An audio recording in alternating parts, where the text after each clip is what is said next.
Can you believe that it's been almost 10 years of watching children on bicycles and parents who should be questioned by some agencies because they have no idea that this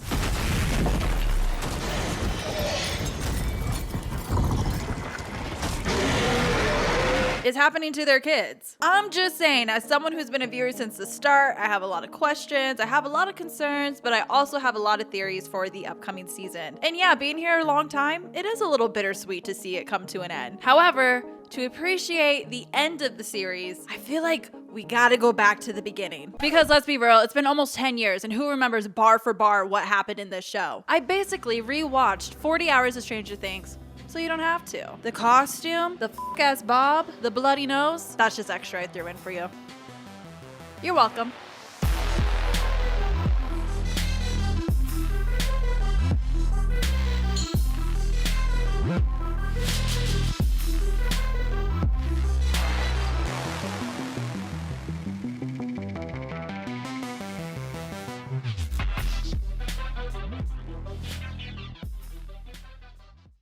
So here's what I gathered on my rewatch that I feel like is the most important for you to know going into the final season. Now, if you have been around and you know the show, some of this you're gonna be like, let's get on it with it. But I didn't throw on a bloody nose for nothing. Okay, we're gonna be thorough. The first season, we find ourselves in 1983 in a little town called Hawkins in Indiana. One of our first scenes in the show is of our main characters named Mike, Lucas, Dustin, and Will, and they are playing their favorite game, Dungeons and Dragons. Was that a good Eddie impersonation? We have time till we get there. I'll work on it. Some would say they're a little nerdy, some would say they're a little dorky. Me personally, I would say they just know their way around the science fiction section in the library, but they're super adorable, and honestly, looking back, it's crazy how young they were. I knew they were young. You look at them and they're children, but now it's like one's married and has a kid. Meanwhile, I still don't understand what a 401k is. Like, what's going on, guys? I don't know. Anyway, they're in the middle of a campaign and it comes down to Will to roll a high enough number to survive an attack from the demogorgon. He rolls the dice and it conveniently falls off of the table. Therefore, we don't know the roll, but we do get the pleasure of meeting the Wheeler family. We'll start with Mike's sister, Nancy. Absolute icon who hisses off the wardrobe department after this season. I don't understand, you guys. It really does bother me. Everyone else gets to be fun and cute and with the times. And then you have Miss Frizzle over there with a Glock in the corner. Free my girl! Then we have Karen Wheeler, Mike's mom, and honestly, I was pretty neutral on her until this rewatch, and then I re-listened to Nancy's story, you know, when she's talking to Jonathan about her mom's life. My mom was young. My dad was older, but he had a cushy job. They bought a nice house at the end of the cul-de-sac, started their nuclear family. Oh, that's not... Like, my girl should have been at the club, but instead she was picking up drool, not from her baby, but from her husband, Ted freaking Wheeler. Let me tell you about this guy. He is so funny in the show because he has to be the most useless dad to ever exist, and that's coming from me. Like, if you look at his lazy boy, there is a mold of his ass that will forever be in that seat. But he does give us iconic scenes and lines. Most importantly, I hope you're enjoying your chicken, Ted. What did I do? and get him again. Thank you. And then we have Holly. Cute, innocent little Miss Holly, Mike's sister. We don't really see a lot of her, if I'm being completely honest, but the streets are saying that she has a lot of involvement in the new season, so just wanted to clue you in on that. Anyway, the boys are sent home and Will reveals to Mike that he rolled a 7, and basically that the demogorgon had gotten him. He bikes out of frame, but not too fast that we miss the light flicker above the garage. All the boys bike home, and we see in particular Will go by a very non-threatening and not ominous sign, you know, and in a show like this, that could mean anything. But honestly, right as you register that there is danger near, Will looks up from his bike and he sees a creature with my dream body in the street. He swerves off the road, ditches his bike, and runs straight home. Gets inside, locks the door, looks for anybody else who is home. Is that a dog? They had a dog? What the hell happened to the dog? Oh. You know what? This show would have been wrapped up, okay? In Indiana, where it looks a little If they told the general public that something happened to the dog because of the lab, it would have been GG's. But we get this crazy chase scene with Will where he goes out to the shed, he grabs a gun, loads it perfectly, might I add. Again, this is Indiana. My ass would have been dead. My ass today would be dead. But he loads up the gun for protection. He's waiting, he's ready, and then all of a sudden, poof, disappears into thin air. Where did Will Byers go? And I knew in that moment, And the Emmy goes to... cinema was being brought to me on my television thanks to this new network called Netflix. And if that wasn't enough, arguably one of the best theme songs starts playing. If you watch my videos on season 4, you know I hear that and all of a sudden,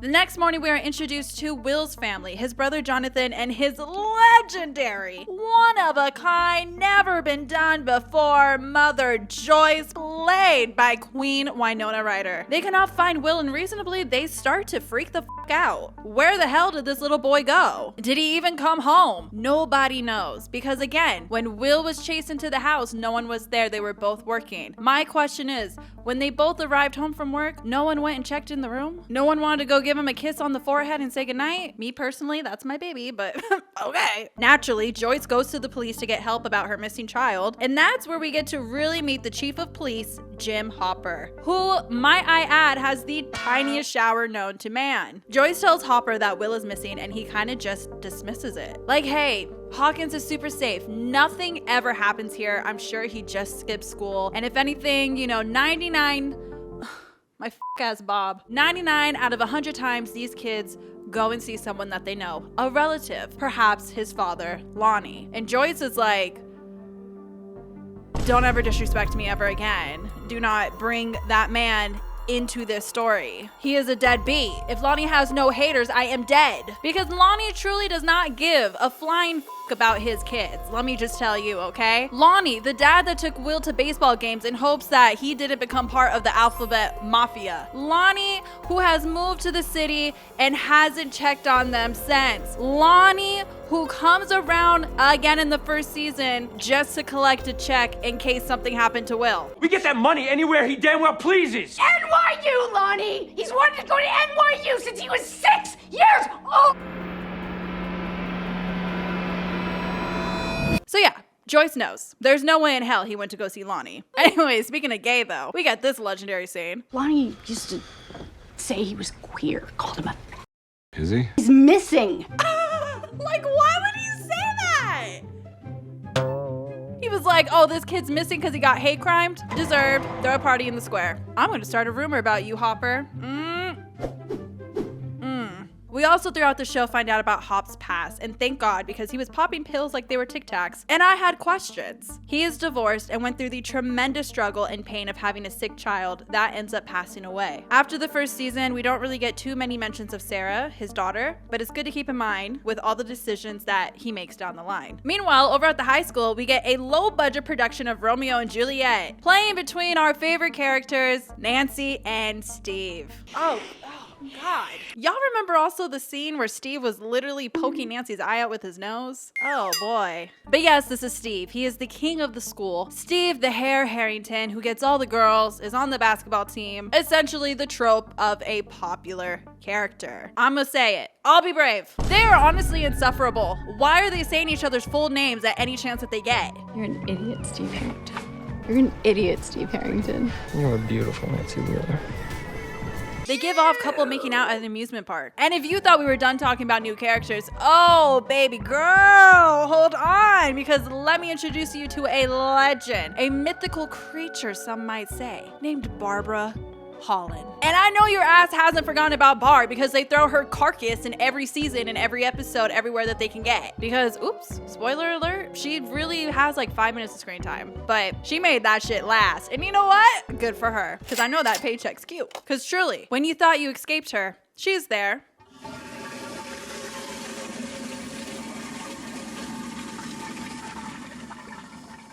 Apparently she just took a shit in my bathroom. Oh, honey, now that's the upside down. Anyway, we're introduced to Barb, who is essentially Nancy's sidekick best friend, who is, I guess, a major loser and sucks the fun out of everything. She's not the most supportive of Steve and Nancy's relationship, saying their relationship is not real because Steve just wants to get into Nancy's pants, which honestly might be true. But has she considered that Nancy might just want to get into Steve's pants? Maybe Nancy wants to enter her hoe phase. Barb, stop being a hater. Because why are you hating? Why do you know that Nancy got a new bra? Is that a new bra? I'm gonna start another rumor. We are then introduced to one of the hot spots of this town, which is Benny's Diner. From chatter, you can tell he has regulars and seems like a really cool guy who cares about who he feeds. But in the back of the restaurant, we see a little girl in a hospital gown trying to steal food, and she has a shaved head. Benny catches her and ends up feeding her because it's like, hi, this is a child who is probably in danger. He finds that she doesn't really talk, very quiet, mysterious, and has an 11 tattoo on her wrist, which turns out to be her name. Not weird, right. He ends up calling social services to come and help out and maybe figure out what to do with her. You know, basically the responsible thing to do. But as he is calling, we see this little demon girl has powers! And on top of that, the call is intercepted by a mysterious group of people who end up going to Benny's Diner and killing him! Silencers and all, like they are in The Last of Us. The people quickly go after 11, but she manages to escape. Not until, though, she kills 2 of the men. Okay, so she can turn off a fan and kill a guy. I think I like her. Cut back to the boys, and they are extremely upset about Will's disappearing and decide that the adults are useless and not good at their jobs. Catch it, Hop. So they decide to go to where Will disappeared and essentially look for themselves. While they're there, though, they find an unexpected new friend. The little bald diva that we saw back at Denny's Diner is out here shivering and scared and helpless. And while the boys don't know much about her, Mike has a suspicion that she may be important. Meanwhile, Joyce gets a mysterious phone call and answers it, hoping it's someone with information about Will. Hopper? Maybe even Lonnie? But all she hears is breathing. And because she is the greatest mother to have ever lived, she knows that is her son, Will. You hear a growl, and all of a sudden a shock goes through the phone, not only cutting off the call, but killing the entire phone system with it. So, yeah, what the hell is that about? Maybe things are really stranger than they appear.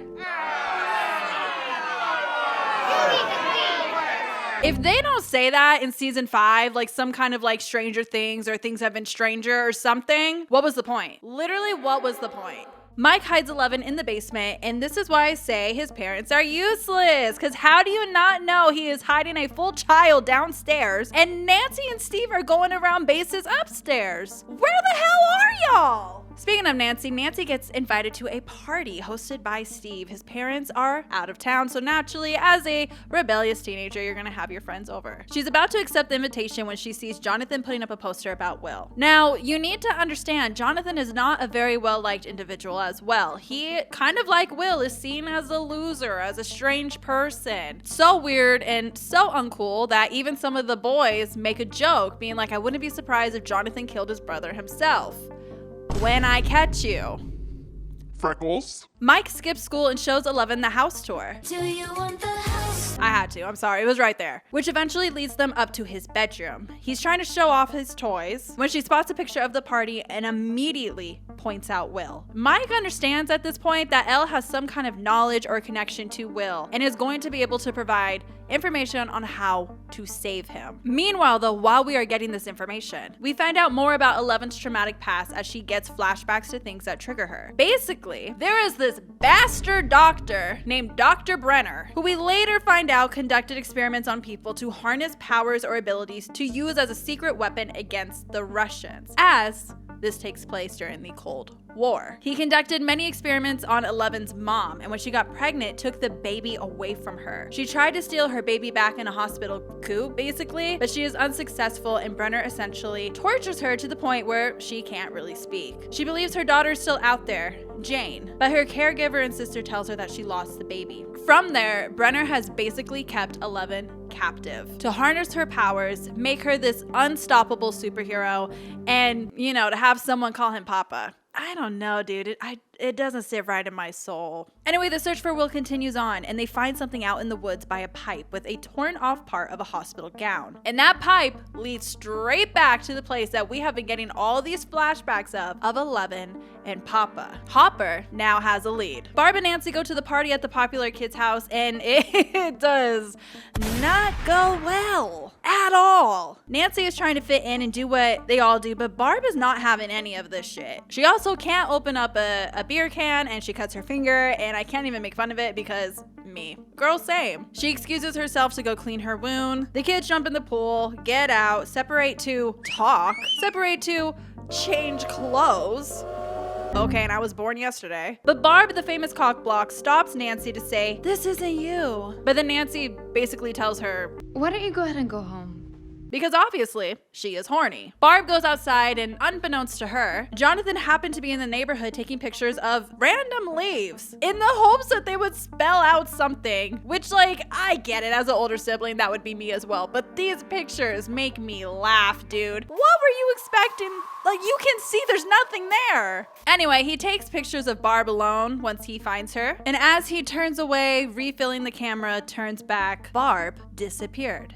Similar to what we saw with Will in the beginning. And in the spirit of Mrs. Wheeler, I hope you're enjoying your Steve, Nancy. Barb is dead, Nancy. Basically, to sum this up, as Nancy was screaming out Steve's name in joy, Barb was screaming out Nancy's in pain and agony.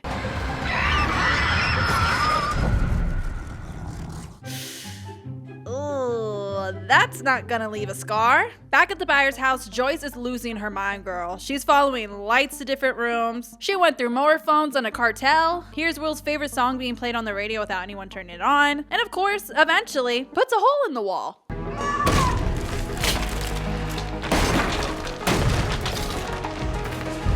She also has the iconic alphabet letter wall. As you can see here, I recreated it one for one. You're welcome. Nothing but the best. Low budget wear. But she uses the alphabet on the wall to communicate with Will. Basically, everything that she is doing is pointing in the direction of her not only saving her son, but confirming that he is still alive. But also, low-key, we see Joyce works at a convenience store. How in the hell is she going to afford fixing up this house? I guess we will figure that out later. After Mike yells at his mom for basically no reason. Michael! Coming! The party makes a plan to find Will themselves and meet up to use Elle's power to find the exact location of Will's body. Meanwhile, Nancy figures out that Barb is missing and immediately feels guilty. Ooh, it did leave a scar. Yikes. But that feeling doesn't last long as she is confronted with Steve and his friends, confronting Jonathan for taking pictures of Nancy. Ooh, did I forget to mention that? Yeah, Jonathan, I want to defend you, but being a peeping Tom, it's not our proudest moment. Okay? I think we can do better. They break his camera and cut up the photos that Jonathan took. Nancy leaves with the crew, but not before she takes some of the scraps with her. The ones, of course, that include Barb. Back with Hopper, he goes to the lab to do some investigating himself. He watches back footage of the night Will went missing provided by the lab. However, the footage that they provide is not only short, but missing a very key detail: rain. The footage that we see in the lab, clear night, very nice for a walk, no demogorgons in sight, but we know that's not the truth. And you know what? You cannot get past my man Jim Hopper. Put some respect on his name. Later in the night, Elle takes the kids to the buyer's house saying that Will is hiding there, but we know that that is not true. And in that moment, ambulances drive by, and the boys immediately know that it has something to do with Will. They follow the lights up to the quarry to see that they found Will's body, but he was just in the lights. Are you alive? But he was just in the wall. Oh, it's coming! Tell me where you are! How the hell did he get into the water? That looks just like, that's a child! And it looks just like him, and Mike agrees. You said he was alive! Why did you lie to us? What is wrong with you? Mike storms off in a fit of rage, and the kids are devastated. He tells Elle this and that what she did, making a false hope or promise that she could find him, really hurt him. But as he's doing this whole speech, she is tinkering with the walkie-talkie. Come on, let me know. Should I stay or should I go? And we now know Will is for sure alive. The body we saw? The body we had a funeral for? Oh girl, it's fake. It is stuffed more than a Thanksgiving turkey. What had happened was the lab planted it there in the hopes that everyone would stop looking for answers, and then they would be free to continue on in their search to find 11, make her a prisoner once again, and continue on with their experiments. Because let's face it, whatever did happen to Will, they know it is their fault because of their connection with the Upside Down. The party sneak 11 into school to get her access to a machine that their science teacher got them because it would be easier to access Will with 11 rather than using the walkie-talkie. But not before they stop by the school assembly, and 11 is able to get revenge on the party school bullies. That's right, pit stop, baby. Dude, Troy peed himself. She's so cool, dude. Like, that little walk away, that little, like, she knows she's the shit. She knows that she is that girl. Diva down, more like diva up. Diva upside right. Diva up.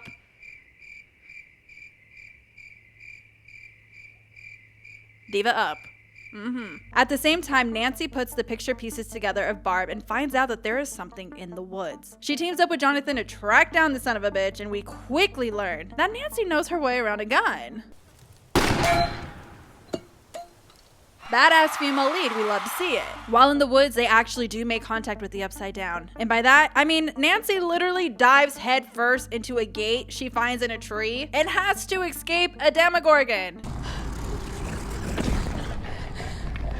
Oh, you know your way around a gun, but you don't have common sense. Yeah, sounds like America to me. After that, they go back to Nancy's house to cool down and reflect on what had happened. But guess what? Steve went over there to surprise Nancy and unfortunately saw Jonathan and Nancy talking and gets the absolute wrong idea. Guess what? Jealousy is an ugly disease, babe. And if I didn't like Steve at this point, I really didn't like him after this. Him and his friends paint a sign on the movie theater claiming that Nancy is a slut for the whole town to see. She goes and confronts Steve and his friends, but not long after, Jonathan comes over and gets antagonized by Steve. And when I say antagonized, I mean, ooh, you were actually asking to get your ass beat. Screw up like your father. Oh, yeah. You know, I guess I shouldn't really be surprised. A bunch of screw ups in your family. I mean, your mom. I mean, I'm not even surprised what happened to your brother. I'm sorry, I have to be the one. And that's exactly what happens. And it won't be the last. Mike and Dustin get confronted by their school bullies in an epic scene where Mike literally is willing to kill himself by jumping off of the ledge of the cliff. Jump. Our toothless here gets an early trip to the dentist. Mike literally jumps, but is saved as it pans down and we see him suspended in air. It turns out 11 found them and is here to save the day once again. Dustin gives us this legendary line. Yeah, that's right. You better run. She's our friend and she's crazy. And the party is reunited once again. But if you thought the drama was over, oh, you are sadly mistaken, my friend. Because the lab, aka Papa and his goons, are after the kids because they have 11. They chase them down the street. They think they have them surrounded. It is no time until they are captured. But then we get this epic moment.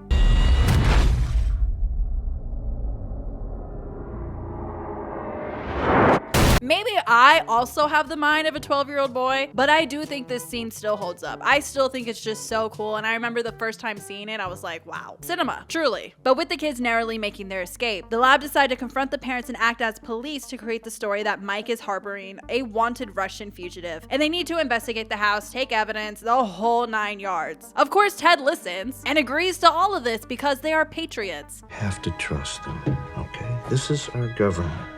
They're on our side.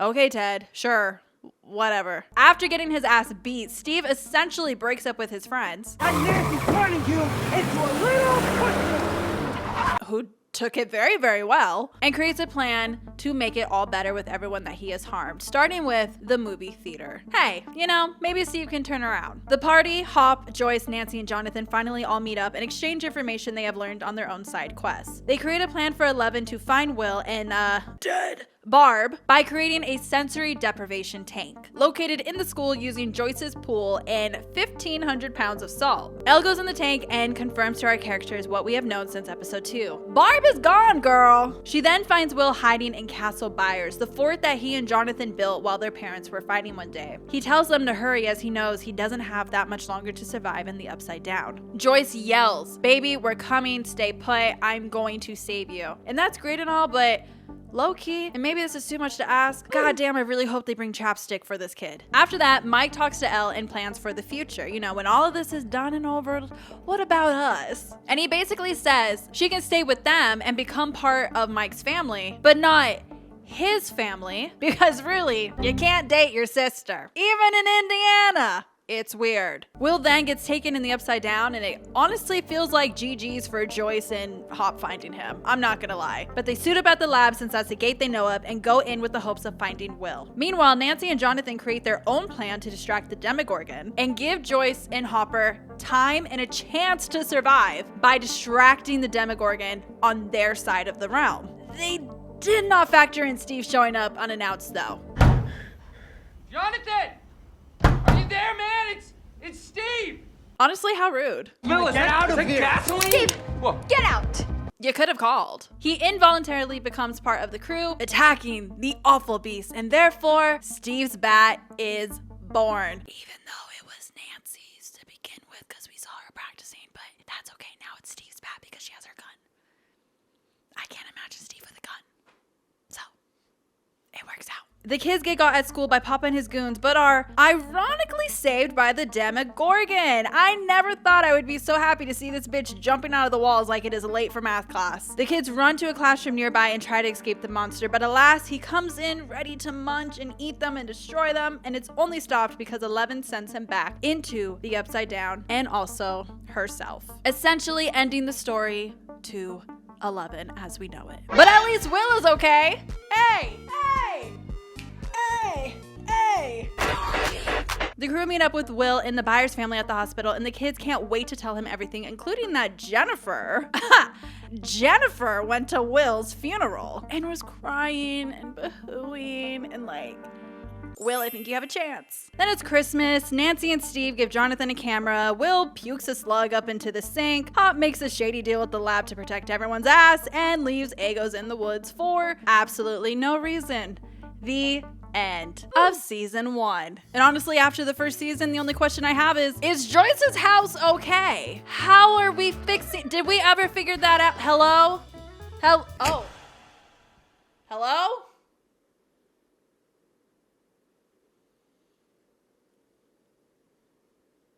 I guess we move on to season 2.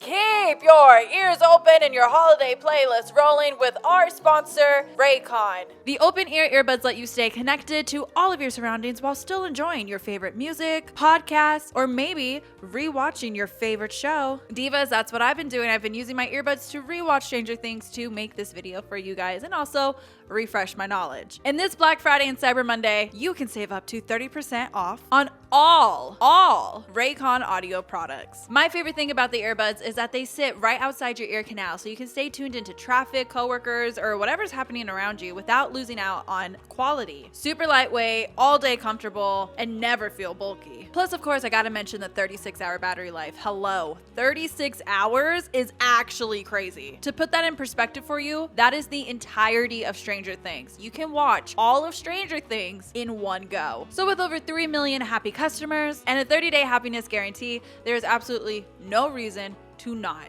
try them. Black Friday is around the corner, and Raycon audio products are up to 30% off site-wide. From everyday essentials to the latest releases, it's the perfect time to upgrade your sound or get ahead on gifting. These early deals won't last long, so shop now before they are gone. Just click the link in the description box or go to buyraycon.com/internetmomopen to save on Raycon audio products site-wide. Thank you guys for supporting Raycon, because when you're supporting them, you're supporting me, and thank you to Raycon for sponsoring this video. Without further ado,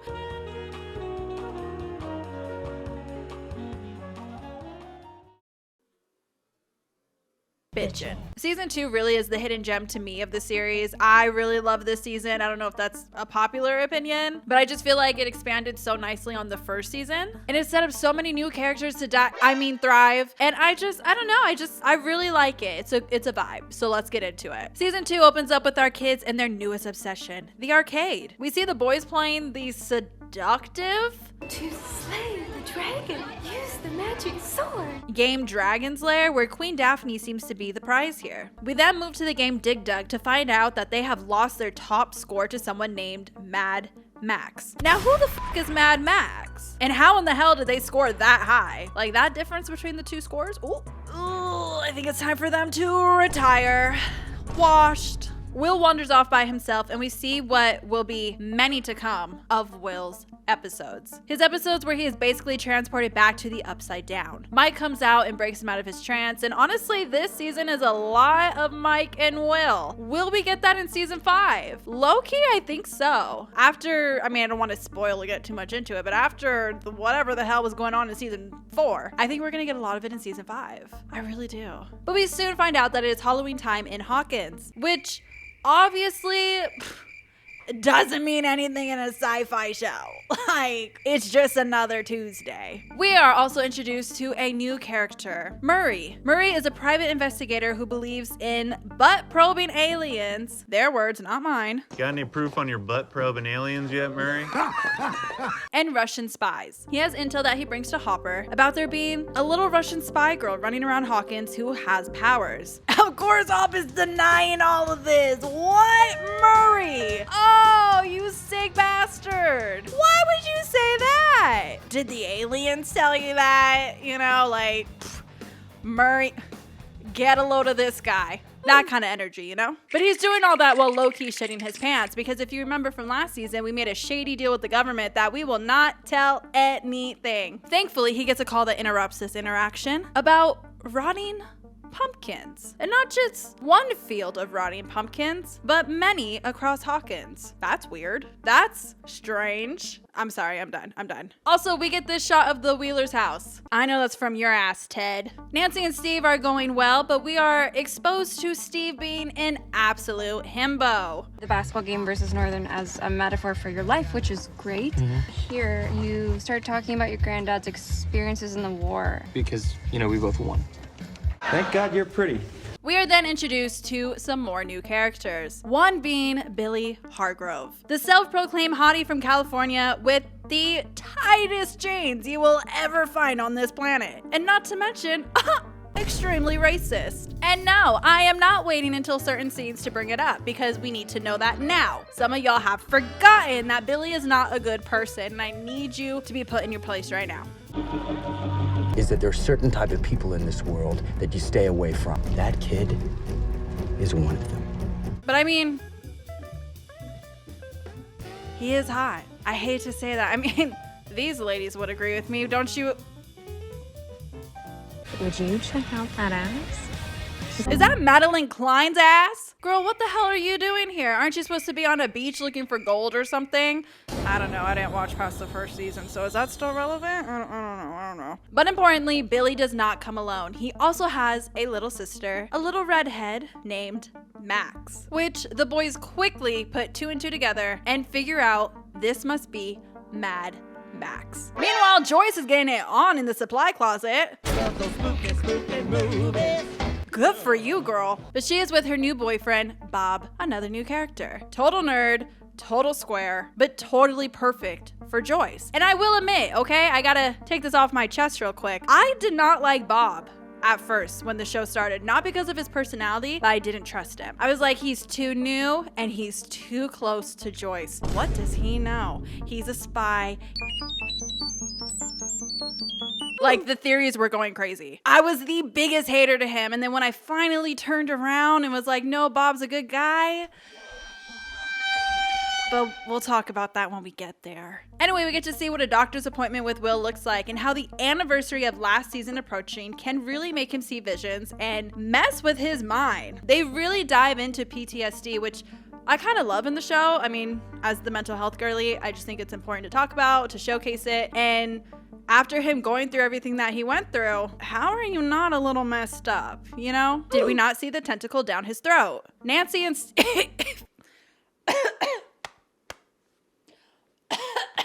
Sorry, hold on.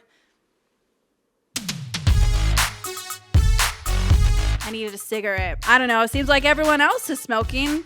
I might as well join in on the fun. Is this how you hold it? I don't know. On the real, just real quick, I actually, dead ass, I counted every time they smoked in this show. And this is a rough estimate because I totally could have missed some, right? There was 19 smokes in the first season, 25 in season 2. The Duffer Brothers got slack and they were like, hey, you know, we're gonna cut it back on the smoking. We get it, it's kind of a lot. 9 in season 3, and we'll say 1.5 in season 4. One of them being Eddie pulls out a cigarette and Robin puts it out fairly quickly. So I just think that is so funny. Do I need to see it every 5 minutes? No. But now you will. You're welcome. Budget! Anyway, Nancy and Steve go over to Barb's house to go have dinner with Barb's parents. And this seems like it is a monthly occurrence, which I think is really nice, you know, since Barb's disappearance, for them to go over there, check on them, have dinner and chat. However, this time around, they find out that Barb's parents are selling their house for no reason other than they need to do so they can afford Murray, you know, the butt probing alien guy from earlier. Yeah, they hired him to look into Barb's disappearance, and the only way to afford it is to move and to get rid of the house. Now, Nancy, feeling so guilty and so awful about what happened because she knows what happened, but she cannot tell Barb's parents because of the government. She flees to the bathroom to find the biggest framed photo of Barb, perfectly positioned to watch whoever comes in shit their brains out. Am I the only one that hates this? I love a framed photo. I love putting stuff everywhere, but that is too damn much, okay? Jonathan talks to Will, and as an older sibling, I really appreciate this scene, especially because it doesn't really feel like we get scenes like this until season 4. He talks to Will and tells him it's a good thing to be a weirdo, a loser, a freak, and that he is his best friend, and he's happy with the way that he is. It really means a lot to Will, and it gets him through the night. Until we have another episode. This time of what we learn to be of the Mind Flayer. That scary looking thing in the sky with 8 tentacles, feet, legs, girl, I don't know, but if I ever see that, I'm running. But he also seems to get goosebumps when feeling this creature nearby, which will become a reoccurring thing throughout the show. So it's very important to remember. In a way, he kind of has a superpower. And speaking of powers, guess what? 11 isn't dead. And she's been with him this entire time. And she has the cutest hair now too. Aw. It almost makes me want to get my hair cut short, but then I remember the wig that I just wore. Ass Bob, I swear. It's Halloween day and all the boys are excited to dress up as Ghostbuster characters. Except for Mike, like damn, who pissed in your cereal? Oh, it's because 11, I know, it's a joke. It's okay. Calm down. As Will is getting ready, Joyce finds a drawing of the Mind Flayer and is understandably concerned. Did you have another episode? No, it's just a sketch for a story I'm writing. You are not Stephen King, my dude. I know your ass did not just come up with that. Unfortunately for the kids, they are the only ones who show up in costumes, but that's fine because I think they look sick as hell. They invite Max to go trick-or-treating with them, and Nancy and Jonathan decide to go to a party, which then Nancy later invites Jonathan to. Perhaps.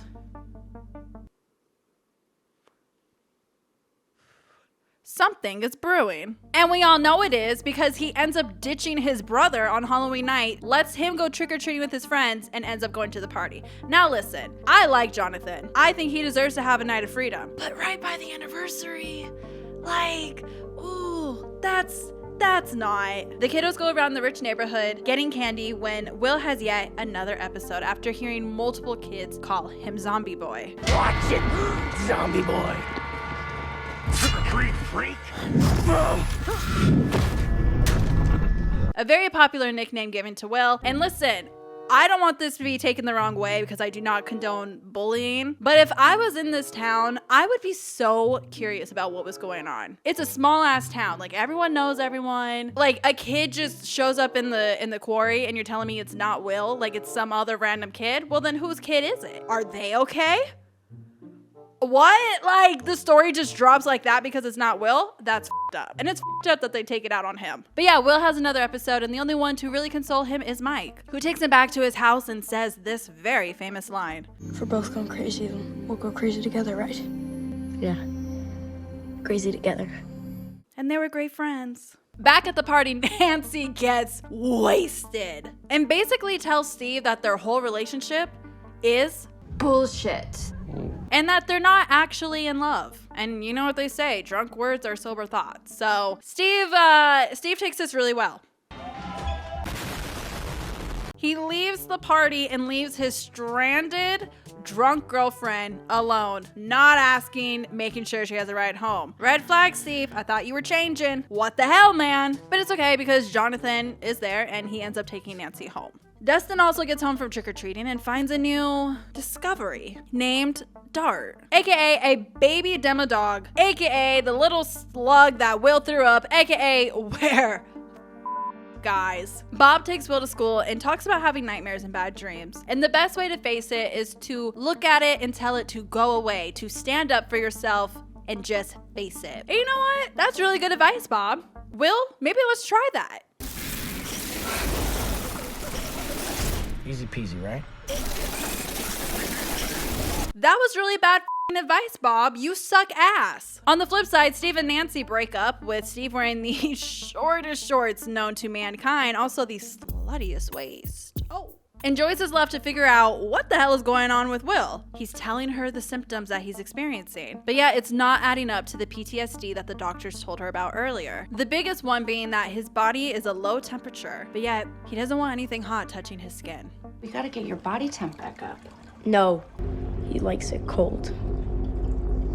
Nancy and Jonathan conduct a plan to get captured by the Hawkins lab so they have the chance to record a confession of what they have done, specifically to Barb, so that they can release it to the public and get closure for Barb's parents. This plan, she is successful, and they decide to take it to none other than our favorite investigator, Murray, who, as we know, was already working on the case. Nancy comes in and ruins his entire belief system in life. Last person she talked to, the answer to what happened to your friend, it's up here somewhere, I assure you that. Timeline's wrong. I'm sorry? Good on you, girlfriend. And they send the tapes out to the press and wait for the bomb to hit. Murray catches on, though, that there is something kind of brewing between Jonathan and Nancy, and basically calls them out on their bullshit. Oh, no, I mean, we're just friends. Friends. Hey, he's just saying what we were all thinking. They need to get together. Get together to the point of, wait, this grown-ass, balding-ass man is not only serving alcohol to minors, but also encouraging them to share a bed, which they do. And then he has the nerve to ask the following morning, how was the pullout? Sorry? Couch. How was the pullout couch? Now see, this is a hilarious scene. I just wish it wasn't a grown-ass man talking to teenagers. That's all. Back in Hawkins, Steve and Billy start their homoerotic friendship, enemy-ship, frenemy-ship. What the hell is going on? Am I dreaming or is that you, Harrington? Yeah, it's me. Don't cream your pants. And then Will starts crashing the hell out and starts drawing up a frenzy with these photos. They turn out to be a map of Hawkins, vines to be more exact. Kind of like the vines we saw earlier in the season. Hopper immediately springs into action to go investigate and potentially find a solution for Will, who is, a reminder, possessed. But instead, he gets trapped with a cool ass shot. Ooh, I love anytime they go upside down. Like, it's so on the nose and it's so like corny, but oh, I eat it up every time. So Will uses his new power, basically, to locate where Hopper is, and Joyce and Bob immediately go in to find him. While Mike and Will wait above ground, though, the lab goons come in and start firing up all the vines, which gives us this famous scene.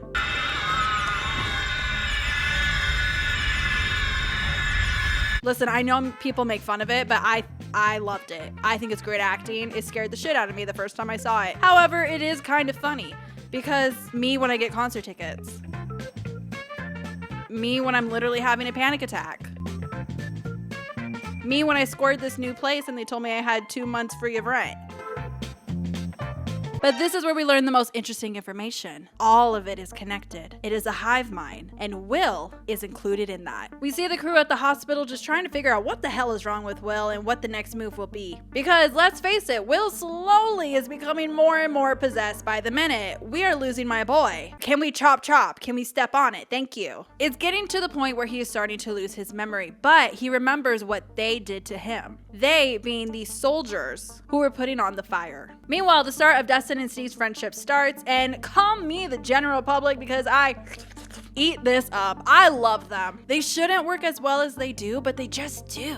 I don't get it. But Dustin intercepts Steve, who was on his way to give Nancy flowers. She wasn't home. To help with Dart, his new scientific discovery, only to discover that this little bitch has molted and ran away, and he is stronger than ever because he has eaten approximately 50 pounds of nougat and Dustin's cat.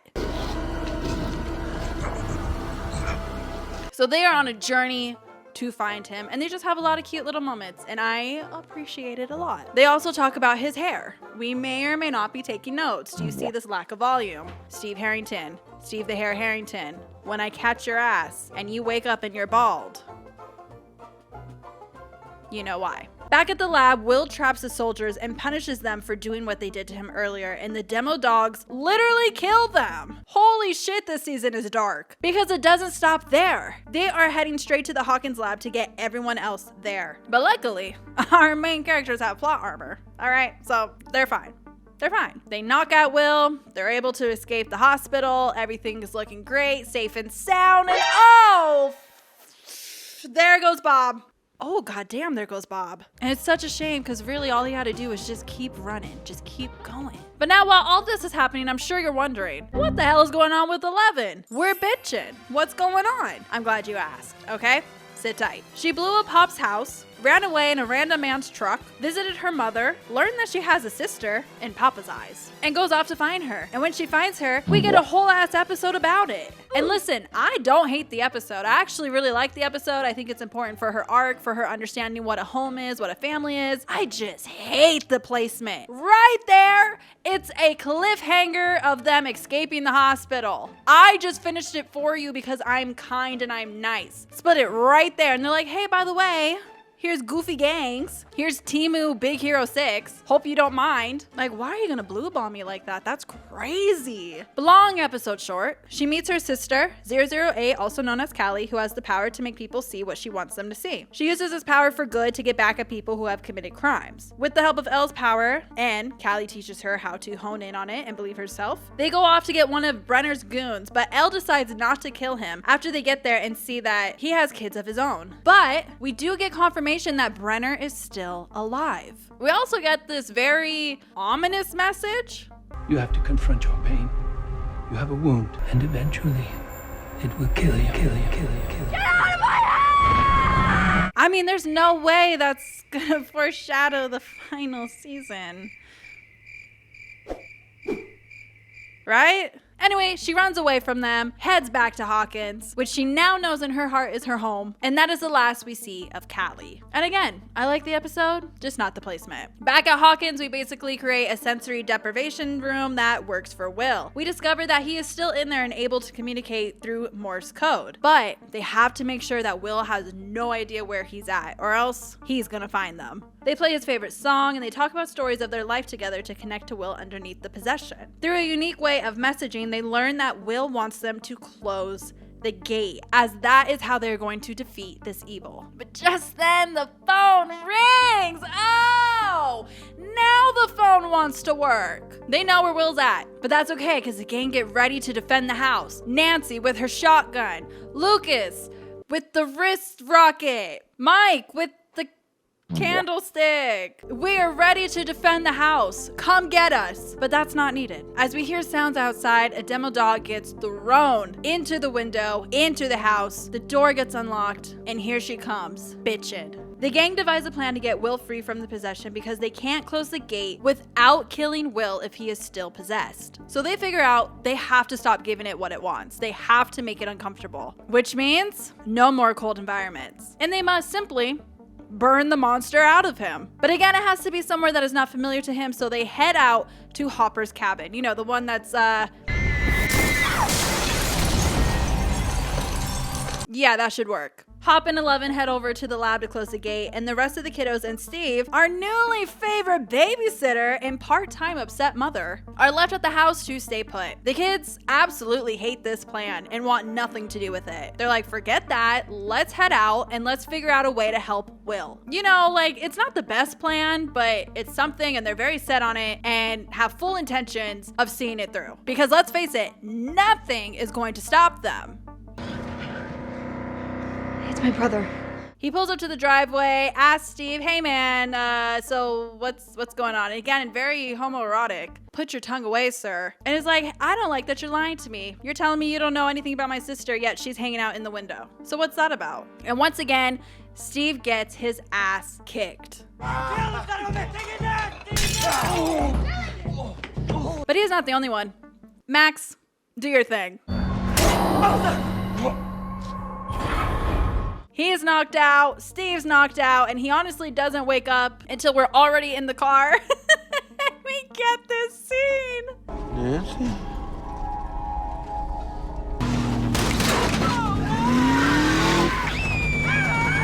But long story short, they heat up Will and get the monster out. Elle closes the gate, and the adventures and babysitting squad go down and help in their own way in the vine-infested tunnels. Everyone is successful, and it seems like we're setting it up for a happy ending. The lab is shut down thanks to Murray. Barb has her funeral, and the kids go to the snowball dance where Mike and Elle have a sweet dance and kiss. Lucas and Max have a cute dance and kiss. Dustin gets to dance with Nancy after being rejected, and Will dances with a girl, and he looks like he's having a great time. Like I said, everything is looking great. All of our troubles are behind us. There is nothing to worry about. And why is the screen turning upside down? What? Oh. Ugh.